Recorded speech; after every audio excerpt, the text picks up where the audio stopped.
Recently, there's been a lot of talk in the industry about the potentially huge disruption in advice. Most of that talk is focused on the supply side for advice. Before we get into the supply side, I want to talk about the demand side for advice. What you can see in this chart is the number of households in Australia. You can see it's steadily growing by about 2% per annum. However, we've also got it split out by wealth bracket. You can see that the number of mass households is pretty much flat. The number of mass affluent households is growing by about 4% per annum, and the number of high net worth households growing by about 7% per annum. That's predominantly being driven by increased superannuation balances. And what's important about that is those are the people who can afford to, can get most value out of, and are willing to pay for advice. So that's the demand for advice. What does that mean about the supply of advice? There are three main channels for advice we want to have a look at. Let's start with the IFA. IFA has been growing strongly. Why? Well, in our studies where we're interviewing advisors, they tell us it's because they want increased control and flexibility. Contrary to what many people think though, that doesn't mean that they're cowboys wanting to avoid compliance. We find it's quite the opposite.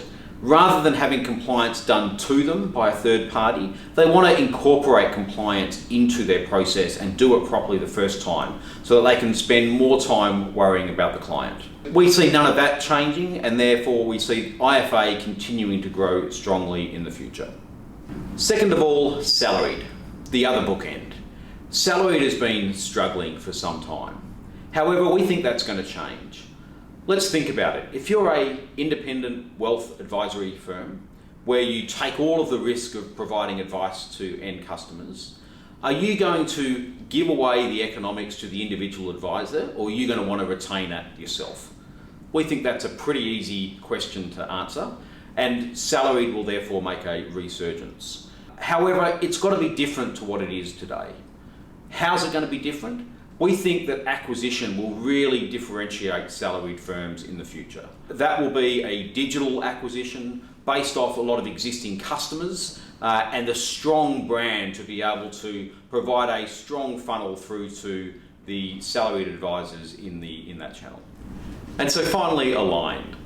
While this has been the best deal for advisors until now, with none of the risk and all of the economics, the removal of product margin from the advice chain is going to change all of this.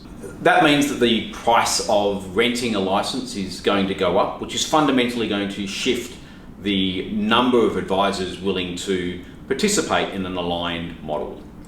As advisors rethink their whole business model, therefore, in absence of the aligned advisor groups actually coming up with a much better proposition, which we think some will, many advisors are going to shift predominantly into the IFA channel. So what does this mean for all the product providers out there? Well, to start with, it should be clear by now that the old strategy of relying on the top six as your distribution channel is clearly dead. Instead, segmentation needs to become a lot more scientific. That means you need to understand the advisor's behavioural characteristics. What is their target market? What's their value proposition? What's their investment philosophy? And how do they deliver all of that to clients? The best providers out there are going to have a lot more scientific segmentation in the future.